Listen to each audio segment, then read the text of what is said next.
Sandali muna sir ha, medyo sisingit lang ako agad-agad kasi yung milestones na binabanggit nyo na naman na within 3 months dapat sumali sila na naman sa mga existing na kooperatiba o korporasyon o sila ang magtatag nito.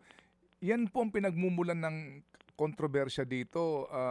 Sek, kasi di ba ang pinanggagaling, ang hugot din dito ni Vince Dizon nung una pa is mismo yung pag-aaral na ginawa ng land bank, ng financial institutions na hindi po effective. Yan po, kasi kung ganun pa rin po pupuntahan yan, di babalik at babalik tayo sa main problem po. Sorry Sek ha, pero hindi ba yan ang pinagmulan po ng lahat? Bakit nagbago na naman po? Kasi nung una, ang sinasabi, basta roadworthy ka, okay, ayusin mo yan, pagkatapos yung ruta nangangailangan ng additional, so iparehistro sa LTO ng walang hassle at bigyan ng provisional authority. Habang hindi pa ho talaga naaayos ang programang ito sa usapin po noong muna financial aspect. Bakit na naman tayo na bumalik doon? Tama po, Manong Ted, no? Yung issue, hindi lang po kasi ang issue ng route rationalization, ang consolidation ng problema dito sa ating modernization pagdating sa mga PUVs po natin. Ang sinasabi po natin ngayon, Manong Ted, no? Ayon din po sa amin na pagkikipag-usap sa lahat ng mga transport group po, no? Kailangan talaga ang ating modernization. Ngayon po, as of now, may existing rule po tayo na maaari po talaga na mag-operate yung sinasabi nating individual operators. Sa dalawang ruta po, yung sinasabi nating existing ruta na wala pang mga consolidated group at or new developmental routes po na sinasabi natin.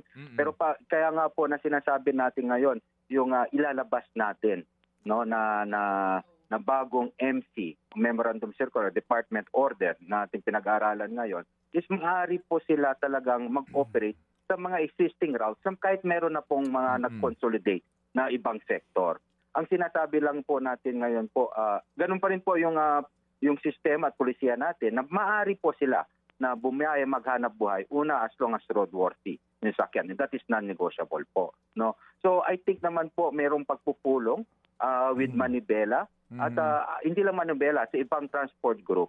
At ang sinasabi nga, sila mismo, they don't have to join the existing transport group kapag ayaw nila, but they have the kumbaga the option to start their own, no? Okay. At kung bakit kailangan ng consolidation talaga, Manong Ted, kasi po ay talagang kasama po ng ating programang modernization. At alam po namin na talagang may problema. Una po yung sabi natin yung subsidiya, yung masyadong close market pagdating sa mga PUVs. Yun naman po ay ating tinutugunan at tina-address po ngayon. Mga kapatid, brothers and sisters, saan ka pa? Dito na tayo sa totoo.